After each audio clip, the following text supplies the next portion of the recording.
हमने तो सोचा था कि चौकीदार निकलेगा चौकन्ना, चौकीदार तो निकला निकम्मा।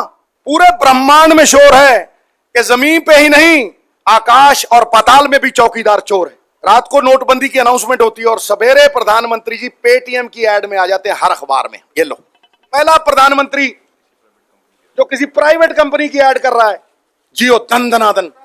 ये लो जी, धर्मों में बांटने में माहिर है, देश की जड़ काटने में माहिर है और गरीब के पेट पे लात मारने में माहिर है। फिर कहते हो अब की बार फिर से मोदी सरकार। मैं कहता हूं बस कर यार, यही है सुमड़ी में गुमड़ी, यह है राष्ट्रभक्ति, यह है अंदर की बात। एक मुखौटा था, न खाऊंगा न खिलाऊंगा, वो एक मुखौटा था जो आज पूरी तरह से उतर जाएगा। और शुरू मैं करूंगा, प्रधानमंत्री ने करीब करीब 55 कंट्रीज में ट्रिप्स किए हैं और उन 55 कंट्रीज में अंबानी और अडानी साहब उनके साथ जाके 18 बड़े अग्रीमेंट करके आए हैं और ये सारे अग्रीमेंट प्रेफरेंशियली सरकारी कंपनियों के होने चाहिए थे। सबसे पहले रशियन विजिट, अंबानी साहब 2015 में ही एक मरी हुई कंपनी खरीदते हैं, 7,500 करोड़ में मरी हुई, बैड डेट वाली, और रिलायंस डिफेंस उसका नाम होता है। और वो पहला ही कॉन्ट्रैक्ट एक महीने बाद 23 दिसंबर 2015 को रशिया में अल्माज एंटे, ये डील है 6 बिलियन यूएस डॉलर्स की साहब, और उनकी फोटोएं हैं, पहले ही दिन मिलती है। मोदी साहब फ्रांस जाते हैं, फ्रांस जाके ऑफसेट पार्टनर बनाते हैं अंबानी साहब को और 30,000 करोड़ की डील मिलती है। 18 फ्लाईओवर जहाज आने थे, बाकी टेक्नोलॉजी ट्रांसफर होनी थी और हिंदुस्तान में वो जहाज बनने थे, हिंदुस्तान में वो एम्प्लॉयमेंट मिलनी थी। लेकिन सारे के सारे 36 फ्लाईओवर आते हैं और इतना बड़ा धब्बा लगता है, आज तक प्रधानमंत्री ने जवाब नहीं दिया। प्रधानमंत्री साहब और राफेल के बिल पे बिल बिलाते हैं। मैंने 10 बार कह दिया है कि आए थे आप 2014 में गंगा के लाल बनके और जाओगे 2019 में राफेल के दलाल बनके। फिर स्वीडन गए प्रधानमंत्री साहब के साथ, सिंगल इंजन फाइटर एयरक्राफ्ट बनाने का कॉन्ट्रैक्ट दिया गया 60,000 करोड़ का अडानी साहब को। ये सरकारी कंपनियां जिन्हें 50-50 साल का अनुभव था, जिनके पास आज अपने एम्प्लॉइज को तनख्वाह देने के पैसे नहीं है, जो काम ही ये करते हैं, ये उनको वो कॉन्ट्रैक्ट नहीं गया। ये कॉन्ट्रैक्ट अडानी साहब को गया। आगे आइए जी, इजराइल 65,000 करोड़ रुपए। भैया डीआरडीओ में क्या खामी थी? डीआरडीओ को ये कॉन्ट्रैक्ट क्यों नहीं मिला? डीआरडीओ क्यों घाटे में चल रही है? क्या वेलफेयर अंबानी अडानी का होना था या सरकारी कंपनियों को भी मुनाफा मिलना था? जो अपने आप को देशभक्त कहते हैं और हर एक के ऊपर एंटी नेशनल का तगमा लगाते हैं, जो लोग उनसे एग्री नहीं करते, मैं पूछना चाहता हूं कि हर एक सरकारी कंपनी को मार के सिर्फ ये 2 लोग ही दिखे जिनको स्टेट के एक्सचेकर को मार के, स्टेट के मुनाफे को मार के ये मुनाफे दिए गए हैं? क्या निजी जेबों में ये पैसा नहीं जा रहा? क्या ये हिंदुस्तान के खजाने में पैसा आ रहा है? बांग्लादेश, ये हैरान करने वाली अब बात है कि बांग्लादेश में प्रधानमंत्री जी जाते हैं और उसी दिन जो 3 रुपए में बिजली बनती है उसको 5 रुपए 90 पैसे में दिया जाता है। ये लेकिन एनटीपीसी को नहीं दिया जाता और वो कॉन्ट्रैक्ट जो है वो अडानी एंड अंबानी को 5 रुपए 90 पैसे में। झारखंड में प्लांट लगता है, अमेंडमेंट होती है स्टेट एनर्जी, और झारखंड 7,400 करोड़ के घाटे में जाता है क्योंकि पॉलिसी में अमेंडमेंट की जाती है। और अंबानी और अडानी साहब को बगैर किसी बिड के, बगैर किसी कंपैरेटिव बिड के ये कॉन्ट्रैक्ट दे दिए जाते हैं और एनटीपीसी जो कंपीट कर रही है वहां पे, वो 3 रुपया पे उनको कॉन्ट्रैक्ट दिया जाता है। मैं हैरान हूं कि किस तरह से भारतवर्ष में जो बड़ी बड़ी ये कंपनियां हैं हमारी, एनटीपीसी जैसी, इन्हें लेके कभी नहीं गए प्रधानमंत्री। उनके एम्प्लॉयज, स्टेट का एक्सचेकर, एनपीए, किस तरह से इस देश को बेचा गया है, किस तरह से इस देश के हकों को चंद पूंजीपतियों के हवाले किया है। मैं कहता हूं कहीं आके बैठ ले मेरे साथ, कहीं, और इन बातों का जवाब दे दें। मलेशिया में जाते हैं, प्रधानमंत्री साहब के साथ जाते हैं, ईरान में 500 मिलियन, मोजाम्बिक में पल्सिस का कॉन्ट्रैक्ट, ओमान में, म्यांमार में, चाइना में जनवरी 2017 में 4.3 बिलियन और दिसंबर 2017 में 10.4 बिलियन, 124% अडानी साहब की वेल्थ बढ़ जाती। और ये जितने भी लोगों ने ये लोन लिए हैं, किसी ने वापस नहीं किए हैं। एनपीएस आप सब जानते हैं। मैं ये जानना चाहता हूं, मेरा बड़ा सवाल जो आज प्रेस कॉन्फ्रेंस का है वो ये है, क्या वो प्रधानमंत्री हैं या बिजनेस डेवलपमेंट मैनेजर हैं अंबानी और अडानी के? सब सरकारी कंपनियां मर रही हैं साहब। बीएसएनएल ले लो आप, एनटीपीसी ले लो आप, करोड़ों के फायदे में थी। भेल ले लो, करोड़ों के फायदे में थी। पहली प्राइवेट कंपनी हिंदुस्तान की जो 3 महीने में 10,000 करोड़ कमाती है, इसका मतलब एक साल में 40,000 करोड़ रुपया। और सरकारी पोस्टल डिपार्टमेंट 15,000 करोड़ के घाटे में, कल आया अखबार में। हजूर, किसान अगर 2 लाख रुपए लेता है ना, तो उससे ब्लैंक चेक लिया जाता है, और ब्लैंक चेक लेके एक पेमेंट डिफॉल्ट होती है, उसका नाम कोऑपरेटिव बैंक के बाहर लगाया जाता है, मुनियादी गिराई जाती है, उसे जलील किया जाता है और जेल में ठुकवाया जाता है।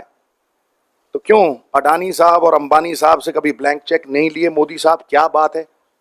1 लाख करोड़ अडानी साहब ने देना है, 46,000 करोड़ अंबानी जी ने गुजरात में देना है।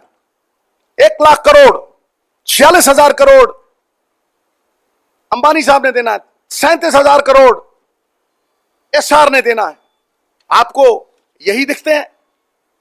आपने इनको सीमेंट प्लांट की एक जमीन अलॉट की 1240 एकड़ 40 करोड़ में। सीमेंट प्लांट तो 3 महीने में लगा नहीं, वो जमीन अंबानी साहब ने 4,800 करोड़ की बेची। ये है आपकी देशभक्ति। हमने तो सोचा था कि चौकीदार निकलेगा चौकन्ना, चौकीदार तो निकला निकम्मा। भेल, BHEL, Bharat heavy electrical limited, 7,400 crore का प्रॉफिट 2013 में, 7,400 करोड़ का प्रॉफिट 2013 में। 2016 में 913 करोड़ रुपए का लॉस। और प्रधानमंत्री जी एडवर्टाइजमेंट कर रहे हैं, जियो धन धनाधन, जियो धन धनाधन। पहला प्रधानमंत्री जो किसी प्राइवेट कंपनी की ऐड कर रहा है, जियो धन धनाधन। ये लो जी, हेलो महाराज जी, हेलो जी, हेलो हेलो हेलो जी, हेलो। नोटबंदी अनाउंस होती है, सुनिए जरा ध्यान से। रात के 11-12 बजे हिंदुस्तान के फाइनेंस मिनिस्टर को नहीं पता, रात को नोटबंदी की अनाउंसमेंट होती है और सवेरे प्रधानमंत्री जी पेटीएम की एड में आ जाते हैं हर अखबार में। ये लो, ये पकड़ो पूंछ। ये एडवांस बुकिंग कैसे हो गई भाई? हिंदुस्तान के फाइनेंस मिनिस्टर, ये एडवांस बुकिंग कैसे हो गई भैया? हमें तो कोई अखबार ऐसे एडवांस बुकिंग देता नहीं भाई। हिंदुस्तान के फाइनेंस मिनिस्टर को पता नहीं और अखबार वालों को पता। वाह भाई वाह, वाह रे प्रधानमंत्री वाह, तेरे रंग न्यारे। पेटीएम को पता है, एडवांस में बुकिंग करवा ली फ्रंट पेज। पकड़ लो पूंछ। है कोई ऐसा प्रधानमंत्री पैदा हुआ? ये देखिए साहब, गौतम अडानी जी का ट्वीट ऑस्ट्रेलिया में कॉन्ट्रैक्ट बैक करने के बाद। आहा, पैड़े पैड़े यार मेरी फतो दे। हेलो हेलो जी, हेलो हेलो महाराज, लो लो, जियो धन धनाधन। हेलो जी, 913 करोड़ के फायदे में। और मैं अभी बताता हूं, पहले साल सर, ये देखिए आप, ये देखिए भेल, पहले ही साल दोनों के मैं तीनों चारों करा दूंगा, मुंह में पकड़ना पड़ेगा भाई। ये लो, ये लो, ये लो, ये लो, ये लो। रिलायंस को पहले, दूसरे, तीसरे, चौथे महीने ही 4G कॉन्ट्रैक्ट दे दिया जाता है और बीएसएनएल को आज तक नहीं मिला। 1,76,000 एम्प्लॉई है सर बीएसएनएल के पास, 8,000 करोड़ के लॉस में। यही है सुमड़ी में गुमड़ी, यह है राष्ट्रभक्ति, यह है अंदर की बात। पूरे ब्रह्मांड में शोर है कि जमीन पे ही नहीं, आकाश और पाताल में भी चौकीदार चोर है। आप तो कहा करते थे ना खाऊंगा ना खिलाऊंगा, क्या बात है वो तो, क्या आपकी क्या जबरदस्त लाइन थी। क्या वो मुखौटा पहन के घूमते थे? असलियत आपकी ये है। क्या मिली है ऐसे लोगों से जिनकी फितरत छुपी रहे, नकली चेहरा सामने आए, असली सूरत छुपी रहे। बड़े टाइम पे मुखौटा उतारा है आपका, ऐ करके हाँ चक जियो दंदनादन करोगे। क्या ये सरकार है? फिर कहते हो अब की बार फिर से मोदी सरकार। मैं कहता हूं बस कर यार, बस कर यार। पेटीएम मुनाफे में है, एसबीआई डूब रहा है।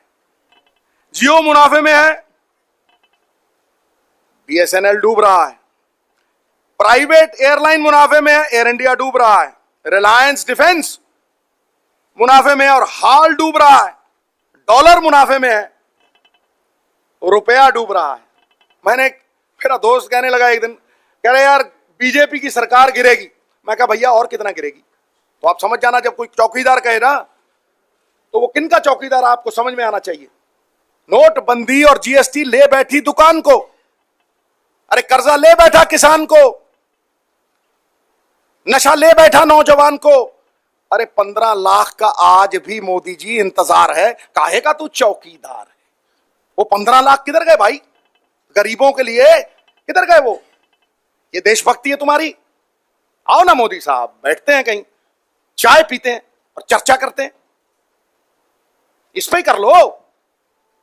1947 के पहले गोरे अंग्रेज थे, वो देश को बांटते थे और राज करते थे। अब ये काले अंग्रेज आ गए। काले अंग्रेज धर्मों में बांटने में माहिर हैं, देश की जड़ काटने में माहिर हैं और गरीब के पेट पे लात मारने में माहिर हैं। सुना है सरहदों पे तनाव है, जरा पता तो करो क्या चुनाव है? मोदी जी की सेना कोई इंस्टीट्यूशन छोड़ी थी? कोई इंस्टीट्यूशन आपने छोड़ी थी? सीबीआई, जुडिशरी के 4 जज चौराहे पे आके प्रेस कॉन्फ्रेंस, रॉक के भेद खोल दिए। एक फौज बची थी, वो भी मोदी जी की हो गई। सियासी तीर छोड़ोगे फौज के कंधों से? पहले जब हजूर, पहले जब आतंकी हमले होते थे, आतंकी हमले, राष्ट्रीय सुरक्षा की बात करते, आतंकी हमले होते ना तो रेजिग्नेशन मांगे जाते थे। हजूर रेजिग्नेशन मांगते थे। शिवराज पाटिल साहब ने दिया, विलासराव देशमुख साहब ने दिया, चिदम्बरम साहब ने दिया, सरदार मनमोहन सिंह ने माना नहीं। अब जब आतंकी हमले होते हैं ना, अब वोट मांगे जाते हैं। वोट, तुम वोट मांगोगे? अरे वोट मांगनी है ना तो मुद्दे तुम्हारे डिमोनेटाइजेशन थी, जहां तुमने ब्लैक मनी को पर्पल कर दिया, पर्पल। तुमने काले धन को गुलाबी, गुलाबी में कन्वर्ट कर दिया। सारी दुनिया में 2-2 हजार, 5-5 हजार काट के लोगों ने $100 शुरू किए, 50 पाउंड शुरू किए। तुमने 500 का नोट, 1000 का नोट काट के तुमने 2000 का गुलाबी कर दिया। गाल गुलाबी सुने थे, नोट गुलाबी कर दिए गुरु। अगर आप चौकीदारी हो तो जब नीरव मोदी और माल्या साहब भागे थे तो ड्यूटी पे कौन सा चौकीदार था बताओ ना? सारा दिन एक ही चीज चलती रहेगी, एंटी नेशनल जी, एंटी नेशनल। अरे भाई तुम करो तो न्यारी लीला, कोई और करे तो कैरेक्टर ढीला।